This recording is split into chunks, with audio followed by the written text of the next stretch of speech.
మరి ఈ నేపథ్యంలో ఈరోజు ఏమీ చేయొద్దు, చర్చనే చేయొద్దు. ఇంతకుముందే మీకు చూపించిన విద్యుత్తుకు సంబంధించిన కమిషన్లో ఆనాటి జస్టిస్ ఎల్ నరసింహారెడ్డి గారు section 8B and section 8C కింద నోటీస్ ఇస్తే మాకు నోటీస్ ఇవ్వడానికి లేదు, ఇది కొట్టేయమని కోర్టుకు పోయి జస్టిస్ నరసింహారెడ్డికి అగనెస్ట్గా కోర్టులో కేసు వేసిండ్రు అధ్యక్ష. ఈరోజు Pinaki Chandra Ghose section 8B and 8C కింద నోటీస్ ఇవ్వలేదు కాబట్టి ఇది కూడా కొట్టేయండి అని కోర్టుకు పోయారు.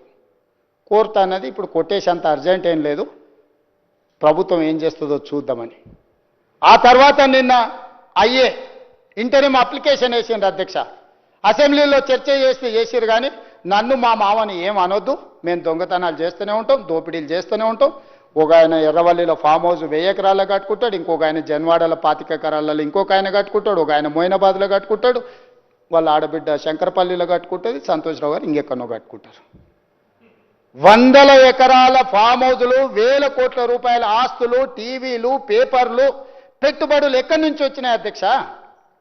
తెలంగాణ రాష్ట్రానికి 8,29,000 కోట్ల రూపాయల అప్పెట్లు వస్తుంది 10 ఏళ్లల్లా. దాదాపుగా 1,00,000 కోట్ల రూపాయల ఆస్తి ఎట్లు వస్తుంది మీకు? ఆ టెక్నిక్ ఏందో తెలంగాణలో 18 ఏళ్ళు పైబడి 35 ఏళ్ళ లోపల ఉన్న వాళ్ళు 65% జనాభా ఉన్నారు.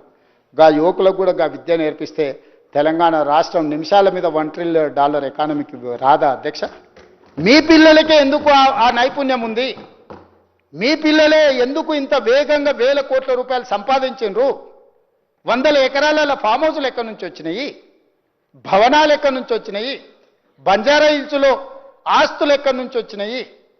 ఈరోజు ఈ కమిషన్ రిపోర్ట్ మీద ఎంక్వైరీ జరిగితే, ఇంతకుముందు పాల్వే హరీష్ బాబు గారు అడిగారు, మురళీధరరావు గారు ఆస్తి లేకపోతే సిఈ గారు ఆస్తి, ఈ గారు ఆస్తి 100 కోట్లు ఉంది, సిఈ గారు ఆస్తి 100 కోట్లు ఉంటే సీఎం గారు ఆస్తి ఎంత ఉందని వారు అడిగారు.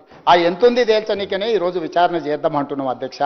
కొలసనిక మా దగ్గర టేపు లేదు, తూకం వేయడానికి మా దగ్గర తూకాలు లేవు అధ్యక్ష.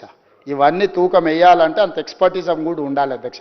అందుకే అధ్యక్ష ఈ సభలో సుదీర్ఘమైన చర్చ ద్వారా ప్రజలకు వాస్తవాలను వివరించడం ద్వారా ఆనాటి నుంచి ఈనాటి వరకు కాకతీయుల నుంచి కాళేశ్వరం ప్రాజెక్టు వరకు జరిగిన పరిణామాల మీద చర్చించడం ద్వారా ఈరోజు ఆయన మీకు ఏమాత్రం అవగాహన లేదు, మీ అవగాహన గిట్లుంటుంది గట్లుంటుంది అని మాట్లాడుతుంది అధ్యక్ష.